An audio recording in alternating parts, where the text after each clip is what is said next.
graça e muita paz. Vamos meditar nesta manhã na segunda carta do apóstolo Pedro. E para iniciar nós vamos ler o último versículo dessa carta, como que essa carta foi encerrada. Verso 18 do capítulo 3.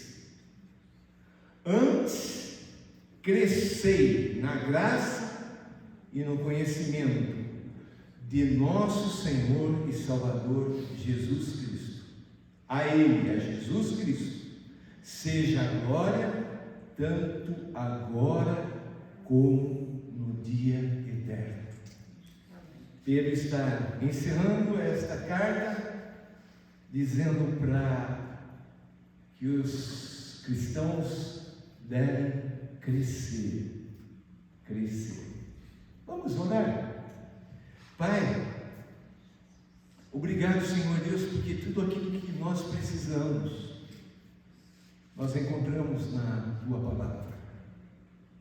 E pedimos ao Espírito Santo, o Senhor que levou essas pessoas na unção a escrever, também, Espírito Santo, nos unja para transmitirmos, para recebermos, para acolhermos no nosso coração como sementes que produzirão frutos. Entregamos esse momento em Tuas mãos, em nome de Jesus. Amém. Crescimento. A gente, como pai, a gente sabe que há uma fase na vida dos nossos filhos que eles sentem dor. E a gente vai até o médico e os médicos falam, é a dor do crescimento. A musculatura começa a crescer mais do que os ossos, alguma coisa assim, isso produz dor. Então todo o crescimento ele vai produzir um certo tipo de dor. E aqui, esse apóstolo, tão conhecido, tão falado, criticado, ofendido até pela maneira dele ser, dele expressar, como um homem de temperamento sanguíneo. Agora esse homem aqui escreve esta segunda carta de uma maneira profunda e pastoral. E ele escreve um pouco antes de morrer, ali no capítulo 1, verso 14, ele diz que está próximo ao fim dele. Então ele tem uma consciência clara de que em breve ele vai deixar esse mundo. Ele diz, certo de que estou prestes a deixar o tabernáculo, ou seja, esse corpo, vou morrer, como efetivamente nosso Senhor Jesus Cristo me revelou. Ele teve a revelação de que estava próximo à morte. A história, os historiadores dizem que ele morreu crucificado. Mas naquele momento que o colocaram numa cruz, ele não se achou digno de morrer como o Mestre Jesus. E ele pediu e foi colocado de ponta cabeça. Uma morte, humanamente falando, muito trágica. Mas não pegou ele assim de surpresa, porque ele sabia disso. Quando uma pessoa sabe que o fim dela está próximo, ela não fica se apegando às coisas passageiras. Pedro aqui vai trazer uma instrução que estava queimando no coração dele, e nós vamos aprender com ele. Ele sabe que o que os cristãos estavam necessitados, porque era uma época de intensa perseguição, ele sabe que os cristãos precisavam de ter a fé fortalecida, porque havia muitas heresias, o mundanismo, a frieza espiritual, não diferente dos nossos dias, onde as pessoas estão buscando Deus, para que Deus resolva os seus problemas aqui, sem nenhuma preocupação com a eternidade. Então eu creio que esta carta é para nós, para os nossos dias. Nós precisamos entender que a vida cristã não é algo estático. Eu aceitei Jesus um dia e ponto final, estou aqui agora esperando Jesus voltar. Não. A nossa vida cristã, nossa vida espiritual, ela precisa constantemente crescer. É um crescimento contínuo que não para. Conta-se que um homem plantou uma árvore no quintal e depois de um mês ele ficou frustrado porque não estava dando fruto nenhum. Aí o vizinho chegou e falou para ele: escuta, você precisa regar, você precisa cuidar e você precisa esperar. O fruto é resultado do crescimento. Quando nós falamos de crescimento da fé, nós precisamos entender e vamos dividir a nossa ministração em 3 partes. Uma parte que cabe a Deus, uma parte que cabe a nós e a outra parte que são os frutos do crescimento. A fé, ela não nasce madura. A fé, ela amadurece aos poucos. Pela graça e pela graça de Deus. Você quer ter a sua fé aumentada? Amém. Então, a primeira coisa, nós vamos ver a base do crescimento. O que Deus já nos deu? A parte de Deus, a base para você crescer, para que eu possa crescer. Então, Pedro começa falando que a nossa vida cristã, ela não depende do esforço humano para se iniciar, mas da graça e do poder divino. Isso traz uma paz no coração, porque senão a gente se frustra. Se dependesse de você, como que você estaria hoje? Aí a gente fala: papai, eu preciso do Senhor. Por isso, como a Dona Maria dos Anjos, nós temos cantado esse cântico como parte da nossa vida. Senhor, eu preciso de Ti. Eu não consigo. Eu já tentei, eu já me esforcei, mas eu me frustrei. Aí então a gente vai ficando mais maduro e a gente vê que não é o nosso esforço, mas é aquilo que Ele já fez por nós. O verso 3 diz assim: visto, segunda carta de Pedro, capítulo 1, verso 3. Visto como pelo seu divino poder, então o poder é divino, o poder é de Deus, nos tem sido doadas algumas coisas. Todas as coisas. Todas as coisas. O poder divino já nos deu todas as coisas que conduzem a vida de piedade pelo conhecimento completo daquele que nos chamou para a sua própria glória e eternidade. Então a vida cristã, da nossa parte, começa com uma dependência total. É Deus, é Ele que sou eu preciso dEle. Nós temos tudo o que nós precisamos, querido. Nós temos a Bíblia. A Bíblia contém tudo aquilo que Deus deixou para mim e para você. É o nosso manual de regra e fé. A Bíblia não é um conto de historinhas de fadas. A Bíblia é o nosso manual. É onde nós encontramos Deus. É onde nós aprendemos de Deus através do Espírito Santo a fazer aquilo que Ele quer que a gente faça, a obedecer a Ele. Então a primeira coisa, a base desse crescimento é que Deus já deu tudo. A segunda coisa é que nós temos promessas preciosas.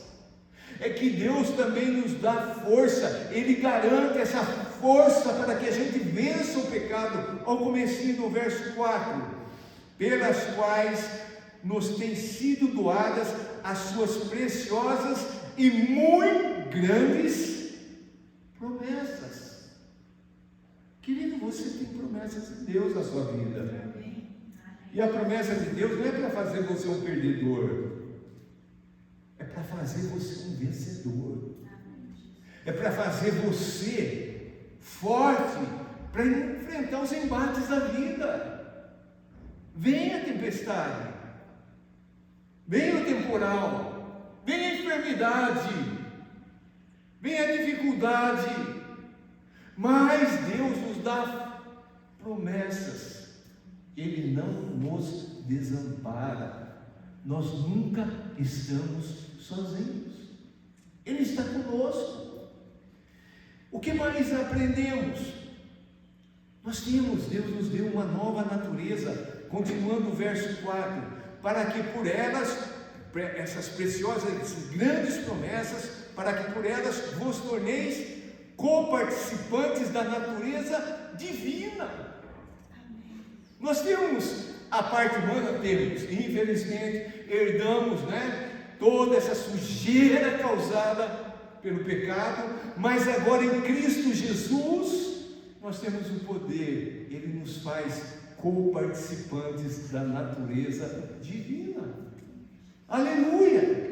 Livrando-nos da corrupção das paixões que há no mundo. Esse mundo aqui, uma vez foi definido com uma palavra: esse mundo é imundo, é sujo, é podre, é corrupto, é iníquo. Esse mundo não presta.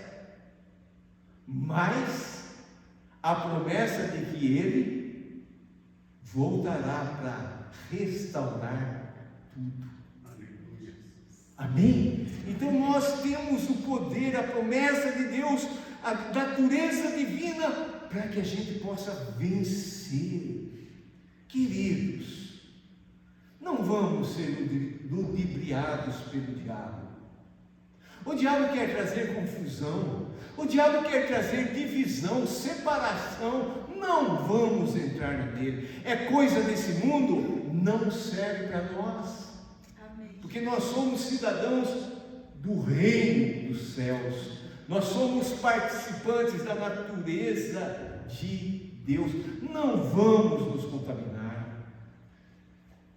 Anteontem, acho que anteontem, eu vi uma palavra do pastor Ian Cho, pastor da maior igreja do mundo, lá na Coreia. Ele, anos atrás, falando do medo dele, do que viria se tornar o louvor dentro da igreja. Parece que ele está falando dos nossos dias. Parece não, ele está falando. Onde o entretenimento, onde o show, onde a apresentação, onde as luzes, tudo muito bonito, mas carnal, mundano. E aí nós não vemos a glória, a presença de Deus. Aquilo que é mais importante na nossa reunião não somos nós, não é o que eu sinto, o que eu quero, o que eu penso, o que eu gosto, é aquilo que Ele quer de mim. Como o Sidney lembrou ontem na nossa conversa, nosso culto é, antes de mais nada, um culto racional, não é um culto sentimental. Eu venho aqui porque eu amo meu Deus e porque eu quero adorá-lo, eu quero exaltá-lo, eu quero agradecê-lo. Ele é o centro, não eu. Amém. Nós não fazemos as nossas reuniões mirando pessoas.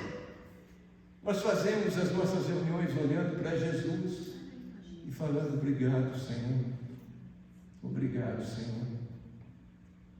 Então a base do crescimento é que Deus já nos deu tudo o que precisamos. Paulo, em Filipenses 1,6, ele afirma que ele começou boa obra em vós, há de completá-la. Se toma para você essa palavra? Deus começou a obra em mim e Ele é fiel para completá-la. Amém? Deus não nos abandona no meio do caminho, amados. Deus, Ele quer fortalecer-nos cada vez mais, e Ele dá tudo o que nós precisamos. Ele dá. Ele não vai pedir para a gente fazer alguma coisa que Ele não nos capacite. Nós não precisamos viver uma vida de derrotados. Tudo o que é necessário para vencer, Deus já nos deu.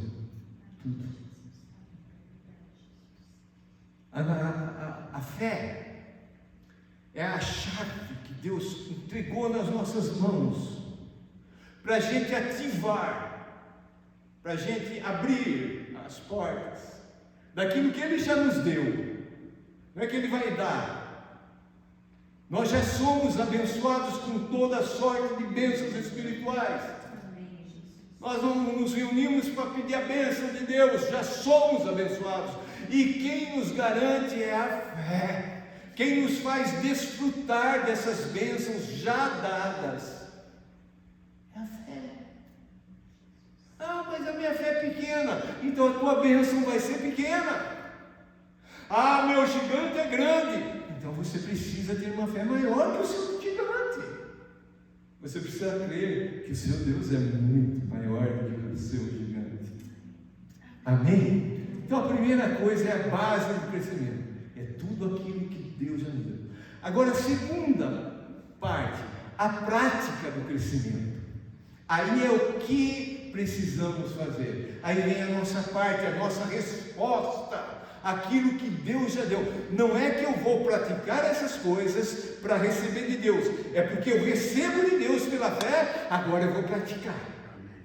E o que Ele quer que a gente pratique?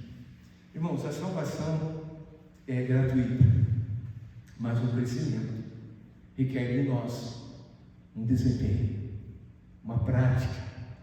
E Pedro aqui ele vai apresentar como se fosse uma escada para a maturidade cristã. E essa escada tem 7 degraus. E não é que é um separado do outro, mas é um somado ao outro. Eu preciso de uma coisa, mais outra coisa, mais outra coisa, mais outra coisa. Em 1986, o seminário que eu fazia, o pastor ministrou sobre esta parte da Bíblia. E ele nos fez decorar, repetindo, Fevico do Pepe Franco, Fevico do Pepe Franco, Fevico do Pepe Franco. Nunca mais eu me esqueci. O que é isso, pastor? Vamos lá. A partir do verso 5. Por isso mesmo, porque Deus já deu tudo, porque participamos da natureza dele, somos livres da corrupção, paixões desse mundo, por isso, vós, reunindo toda a vossa diligência, eu preciso me empenhar, eu preciso trabalhar, praticar, associar, então eu vou somar. Primeira coisa, associar com a vossa fé. A fé é o alicerce. Se eu tirar a fé, eu acabo com a minha vida espiritual. E Jesus nos advertiu. Ele fez uma pergunta: será que eu vou encontrar fé na terra? As pessoas não acreditam mais, irmãos. Você conta um milagre e as pessoas duvidam. Que pessoas? As pessoas da igreja. Os evangélicos não acreditam mais em Deus. Muitas vezes o incrédulo acredita mais do que o pessoal da igreja. Não estou falando especificamente dessa igreja. O nosso Deus é Deus de milagre. Ele continua operando sinais, prodígios e maravilhas. Amém. Ah, não choveu sábado passado por acaso. Não choveu ontem por acaso. Não choveu porque nós oramos e Deus segurou a chuva. A Lídia contando, no trabalho dela, ela olhou para fora e, Deus, Ele ouve a nossa oração, Ele faz um milagre. Então, primeiro aqui, que Pedro está falando, nessa escala, a fé. Some a fé, a esse alicerce. O que é fé? Fé é acreditar, fé é confiar, fé é quando você olha para o céu está escuro. É quando você vê lá no tempo, você ouve na TV, vai chover. vai chover, vai cair imensa e não chove. Porque você está vendo pela fé aquilo que não está acontecendo, mas você crê que vai acontecer. Amém? Vai acontecer. Sidney, olha para o seu irmão e comece a vê-lo totalmente curado. Em nome de Jesus. A tendência nossa não é maldade nossa, mas é a gente ficar confirmando o problema. Não é? Quando está, a gente vai alicerçando o nosso problema. E a gente precisa aprender essa linguagem de fé. E se a gente falar o problema, né? Eu estou com um problema de saúde, mas eu creio. Combater aquilo que a gente mesmo fala, aquilo que é negativo, aquilo que vai intensificar o problema, a necessidade, a doença. A hora que a gente acaba de comunicar, a gente fala, mas eu creio, Ele vai me curar, Ele vai me libertar, Ele vai me salvar, Ele está no controle de todas as coisas. Então a fé, somando, associando a fé à virtude. O que é virtude? Virtude é força moral, virtude é integridade. Queridos irmãos, que época da história nós chegamos? Nas igrejas está tendo cursos para ensinar homem a ser homem.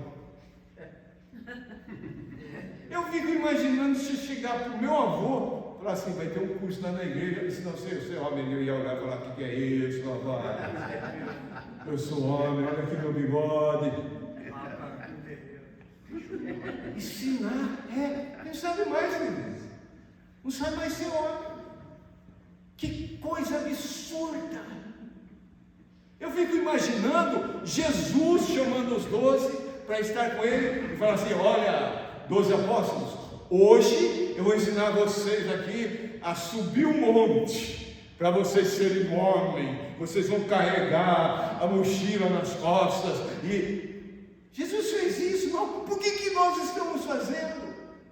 Porque nós temos abandonado o Evangelho verdadeiro. A virtude, essa força moral, essa integridade, não existe mais. Antigamente, pouco tempo atrás, na época dos meus pais, né? O homem falava assim, eu honro o bigode que eu tenho. Hoje, a pessoa vai no cartório, assina, reconhece firma da assinatura e mesmo assim dá o golpe. Essa lavrar sem vergonha. Porque não tem mais virtude, não tem mais integridade, não tem mais força moral. Então eu tenho que pegar a fé, somar com a virtude e depois a virtude com o conhecimento. Hoje cantamos sobre conhecer a Deus, conhecimento. Eu preciso do discernimento espiritual, eu preciso conhecer para saber o que é certo, o que é errado. Grandes homens de Deus têm afirmado com convicção: nossa era é a era de maior ignorância da Bíblia no meio evangélico. As pessoas falam de Deus, cantam para Deus, mas não sabem quem é Deus, não conhecem Deus. Ignorância. Então, o conhecimento, no grego tem duas palavras para conhecimento: gnosis, que é o conhecimento. Você aprendeu uma coisa. Deixa eu fazer uma pergunta aqui. Quantas coisas que você aprendeu na escola que você nunca usou na vida? Tem alguém que estudou alguma coisa na escola e nunca usou na vida? Eu nem sabe o que você... Não é? PV igual a NRT, fórmula de Trapelhão. Quem é esse cara? Não lembro. Para que serve isso? Não lembro. Mas caiu na prova e decorei. Tinha aula de comércio, isso que tem na minha época. E eu sabia que ia cair na pergunta. Todos os alimentos tinham LCCDMA, Laboratório Central de Controle de Drogas e Medicamentos Alimentícios. Eu decorei. Para que serve isso de você? Não é? Mas conhecimento. Então, esse é o gnoses, esse é o conhecimento. Mas tem outra palavra que é oida, que é conhecimento por experiência. Experiência. Você gosta daquela comida? Não. Já comeu? Não. Como é que fala que não gosta? Alguém aqui não gostava do quiabo e nunca tinha comido quiabo? Depois que come, fala, mas como era bom, negócio tão gostoso. Oida é aquilo que você conhece e você experimenta e você usa e você pratica. Estava tendo uma denominação, uma igreja, reunião dos pastores, e eles estavam querendo entrar no país, estavam conversando ali, vamos fazer isso, vamos fazer aquilo outro, e tal, e de repente uma pessoa ali no meio esquecido, meio desconhecido, levantou a mão e falou, isso aí não vai dar certo. Aí falaram, como é que você sabe? Nós somos catedráticos, e o que tem? É que eu estava lá nesse país. Conhecer por experiências. Deus é bom? Deus é bom? Amém. Você tem experimentado isso? Sim. Deus é fiel? Sim. Você tem experimentado isso? Deus garante o teu sustento? Amém. Você tem experimentado isso? Amém. Então, o conhecimento, daí soma, fé, virtude, conhecimento. Agora, número 4. Domínio próprio. Ou seja, controle sobre os impulsos. Alguns de nós, inclusive eu vou falar, lá no trânsito, né? Generoso, perde a estrela, solta a buzina, reclama, grita, dentro de casa, marido esquentado. Não, mas é meu temperamento, leva para a cruz. Deixa o Espírito Santo controlar. Controle, domínio próprio. Queridos, eu tenho medo hoje no trânsito de ter qualquer reação, porque a gente não sabe qual é o outro lado. Os caras descem do carro e matam. Vocês viram esses dias? Marido de uma delegada, o juiz, eu não sei. Ele estava andando na rua. Aí um carro, sim, um carro do lixo, uma mulher dirigindo, o cara ficou bravo, correu e matou a mulher. As pessoas não têm mais domínio próprio. Então vai deixar o Espírito Santo falar com você aí, não é? Domínio próprio. O que eu somo mais? Perseverança, constância mesmo sob pressão. Somente herdará o reino dos céus quem perseverar até o fim. Isso mostra que vai ser difícil. E eu tenho que perseverar. A vontade é de não vir para o culto, a vontade é não levantar a mão para Deus, a vontade é de não ler a Bíblia, é não evangelizar, mas eu vou perseverar, estando com vontade ou não. Amém. Perseverar, perseverar, perseverar, perseverar. E junto da perseverança, piedade. Eu quero chamar a atenção dos irmãos para essa palavra. É pouco usada, é pouco falada. Piedade, queridos, é reverência. Piedade é a nossa fidelidade para com Deus. Piedade pode ser traduzida por religiosidade. Hoje, eu não sei porquê, a palavra religião e religiosidade, quando é falada, é só dado ênfase na parte negativa. Tem gente que ora, né? Deus me livra da religiosidade. Aqui, Pedro está falando pelo Espírito Santo, você tem que praticar religiosidade, você tem que ser religioso, tem que ter reverência para com Deus.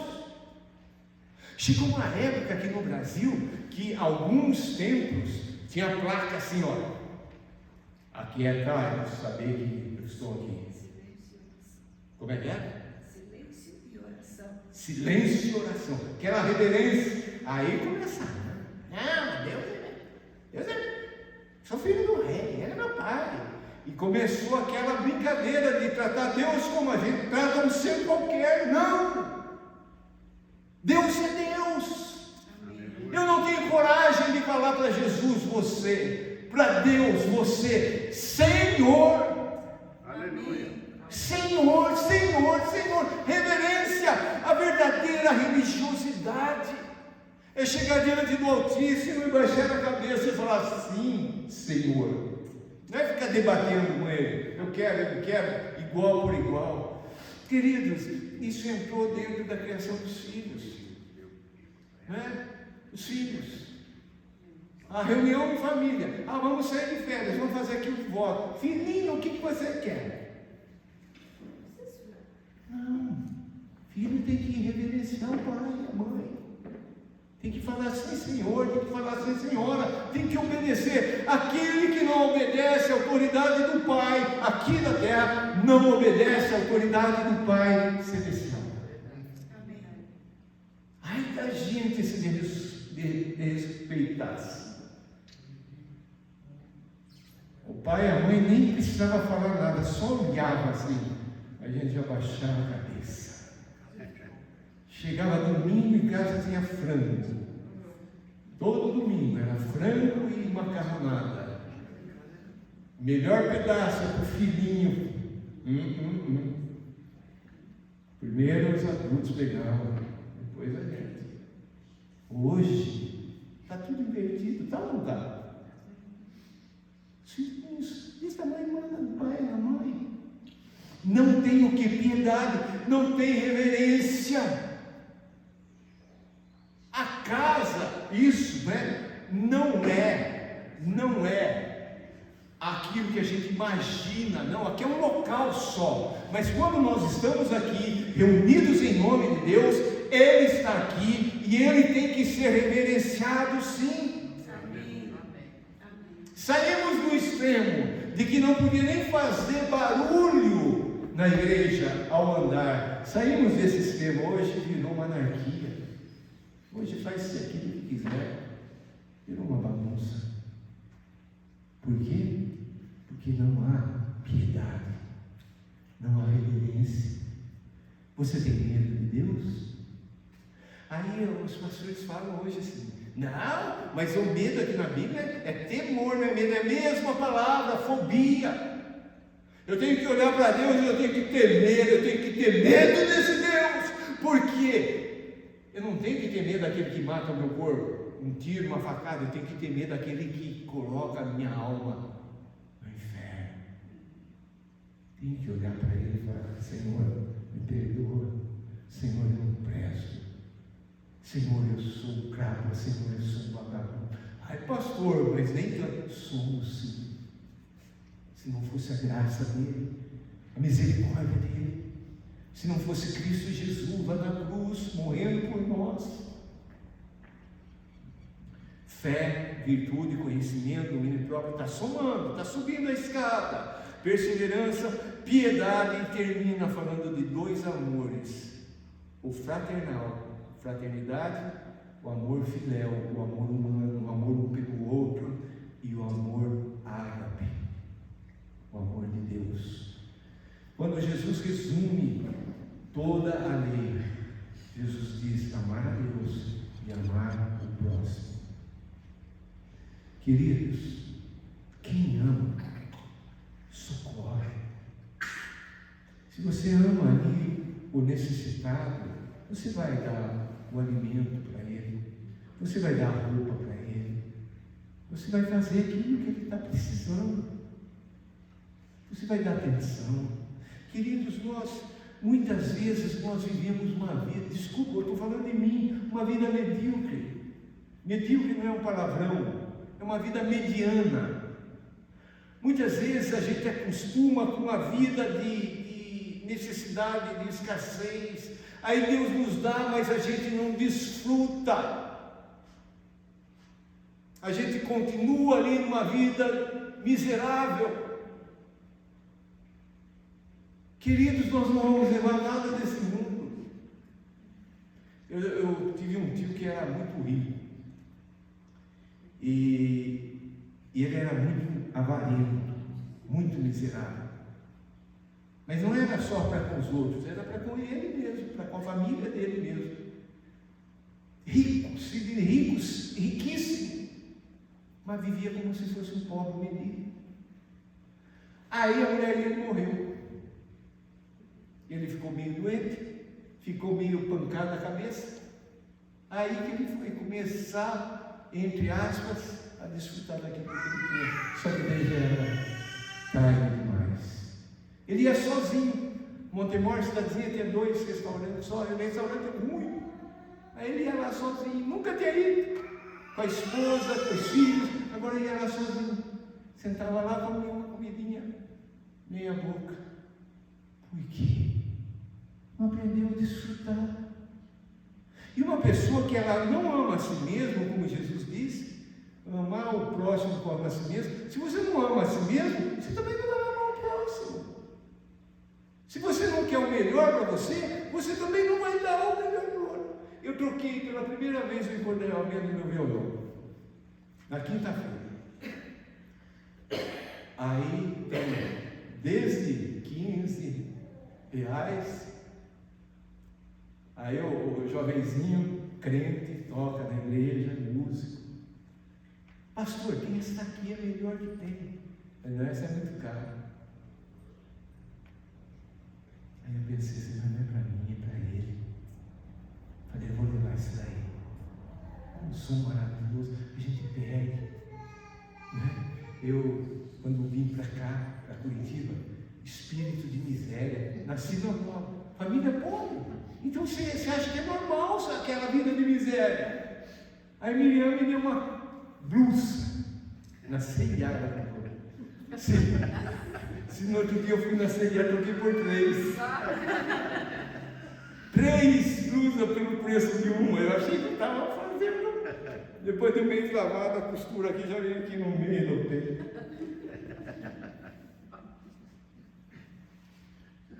Deus te ama, meu irmão. Nós não estamos aqui querendo, mas Ele tem o melhor para nós. Ele tem o melhor para a gente desfrutar. Não é? Aí você, não estou falando de ninguém aqui, porque ninguém, tudo nós aqui somos vivos ainda. Aí você guarda ali uma poupancinha, daqui a pouco morre, os filhos estão brigando. Então, não é esbanjar, não é. Você entende o que eu estou falando, amado? Deus deu, Deus te ama. Desfruta. Não é? E quando é para Ele, o melhor. O melhor. Então vamos ver aqui, segundo ponto, a prática do crescimento. Fé, virtude, conhecimento, domínio próprio, perseverança, piedade, amor fraternal e amor ágape. Lá na minha cidade de Montemor tem uma. Está lá ainda até hoje. Construíram um sobrado, só que não colocaram a escada para ligar a parte de baixo e a parte de cima. Ela está lá até hoje, na entrada da cidade. Aí teve que fazer uma escada por fora. Absurdo, né? A vida do cristão que não tem a prática é assim. Tem os 2 andares, mas não tem escada para subir. Não tem a prática. Bom, terceiro e último ponto. O fruto do crescimento. A base do crescimento foi o primeiro. A prática do crescimento e agora o fruto do crescimento. O que Deus produz em nós? Tá bom, Deus já me deu tudo. Eu vou praticar a fé. Eu creio. Eu vou receber agora e vou começar a viver aquilo que Deus me deu. Eu vou começar a praticar aquilo que Deus quer que eu pratique. O que eu vou receber com isso? O fruto. Verso 8. Porque estas coisas, todas essas que nós vimos aqui, sim, existindo em vós aumentando, então tem que ter um crescimento, fazem com que não sejais nem inativos, aquele crente que não faz nada, nem infrutuosos, nem dá fruto no pleno conhecimento do nosso Senhor Jesus Cristo. Então, se eu estou praticando essas coisas, vão acontecer coisas na minha vida. Eu não vou ficar inativo, parado, eu vou estar exercitando. Eu vou estar produzindo frutos. Verso 9: pois aquele a quem estas coisas não estão presentes, então essa escadinha, essas coisas não estão presentes na vida do crente, o que ele é? Cego. É cego. Do senhor que eu estou falando, é Pedro aqui que está escrevendo. vendo só o que está perto, esquecido da purificação dos seus pecados de outrora. Não lembra daquilo que Deus já fez, não lembra de Cristo Jesus, do pagamento da cruz. Verso 10: por isso, irmãos, procurai com diligência, insistência, afinco, cada vez maior, confirmar a vossa vocação e eleição. Por que Deus me fez? Deus me elegeu, Deus me escolheu para quê? Não é? Porquanto procedendo assim, agindo assim, praticando essas coisas, não tropeçareis em tempo algum. Os crentes vivem tropeçando hoje em dia. A maior parte das músicas que a gente ouve é de pessoas falando que está desanimada, pessoa que está caindo, pessoa que não sei o que tem, tal. E aqui fala assim, que se a gente viver essa fé, a gente não vai tropeçar. Será que você tem fé para dizer para você mesmo: eu creio e eu não vou tropeçar? Amém. Será que você tem fé de olhar para o teu irmão e profetizar e falar assim: você não vai tropeçar? Diga isso em fé. A melhor defesa contra a queda, o tropeço, é o crescimento. Verso 11, encerrando: pois desta maneira é que vos será amplamente suprida o que? A entrada no reino eterno. Eu tenho garantido a entrada no reino, né? Eu acho que eu vou ser salvo. Já sou salvo, porque Cristo Jesus já me deu a salvação. Pois desta maneira é que vos será amplamente suprida a entrada no reino eterno de nosso Senhor e Salvador Jesus Cristo. Sabe o que Deus vai te dar como fruto maior? A salvação eterna. Você recebe? Amém. Queridos, se você parar de crescer, você começa a diminuir. Não fica do jeito que está. Há anos atrás, eu cuidava dos jovens lá de Curitiba, da comunidade, e no sábado nós fomos passar o dia lá no Parque Barigui. E aí eu ministrei uma palavra e falei: agora cada um vai sair, vai orar e vai pedir para que Deus fale com você. Mas duas coisas aconteceram com dois jovens que eu nunca mais me esqueci. Um jovem depois disse que ele ficou olhando uma borboleta voando contra o vento. A borboleta ia e voltava, se batia e voltava, se batia e voltava. E outro jovem, ele teve uma visão de uma escada rolante da terra para o céu. Só que essa escada rolante, ela não subia, ela descia.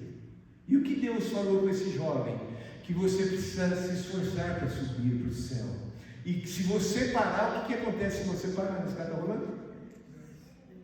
Traz e volta para baixo. Essa é a vida cristã. Eu achei muito interessante isso.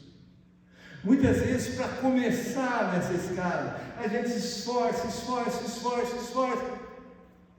Mas para descer, é tão rapidinho, não é assim? Estava tão bem espiritual, o que aconteceu comigo? Parou de crescer, começa a diminuir, começa a se esfriar. Então o segredo espiritual é alimentar da palavra, é crescer na palavra, é andar diariamente no Espírito Santo, é congregar, é louvar. Eu não sei como é a sua vida de louvor e adoração. Lá em casa minha esposa vive me combatendo. Você está cansado, você não para, você pega toda hora, você vai, pega o violão, fica cantando, fica louvando. É para o meu Deus, Ele merece. A pessoa não canta, durante a semana todinha não ouve um hino. Aí chega no domingo, você acha que vai chegar aqui? Agora é uma vida. Pedro termina lembrando que a jornada cristã, né? A vida cristã é uma jornada, não é um ponto de chegada. É day by day, dia após dia. Então, resumindo, Deus já deu todos os recursos que nós precisamos. Graça e poder. Nós devemos cultivar as práticas. E o Espírito Santo produz frutos. Um velho pregador dizia: o cristão que para de crescer começa a morrer. Por isso, mantenha-se subindo. O topo dessa escada é o céu. Você está subindo para o céu? Você está caminhando para o céu? Você tem esforçado para crescer na fé? A sua fé hoje é maior do que era ontem? Você crê mesmo de todo o coração? O que precisa ser acrescentado na sua vida espiritual hoje? Peça para o Espírito Santo. Peça para Ele renovar as suas sedes de santidade, de serviço. Eu já trabalhei tanto para Deus. Continua, trabalha mais. Sempre é oportunidade. Crescimento espiritual. Quero convidar você a baixar a tua cabeça e fechar os seus olhos.